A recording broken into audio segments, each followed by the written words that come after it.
السلام عليكم ورحمة الله وبركاته. هنعمل مع بعض النهاردة السجق الشرقي. زي ما انتم شايفين كده احنا جبنا كيلو من السجق وقطعنا كل صباع على 2 زي ما انتم شايفين.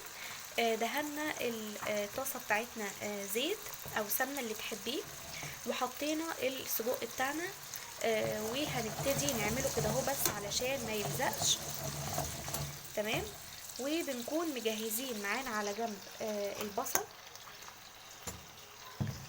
وبنكون مجهزين الطماطم،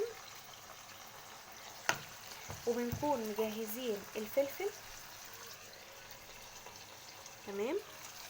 بس بعد ما السجق بتاعنا يتشوح كده شوية، يغير لون وينزل الدهون اللي فيه. تمام مع بعض كده.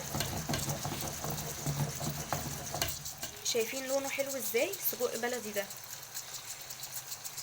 طبعا بما ان كل حاجة غليت، لحمة غليت وفراخ غليت، فهنبتدي نشتغل على السجق والكبدة والهمبرجر والحاجات اللي زي كده، وهي بتسد مع الاولاد وبتسد كمان في سفرتي في العزايم.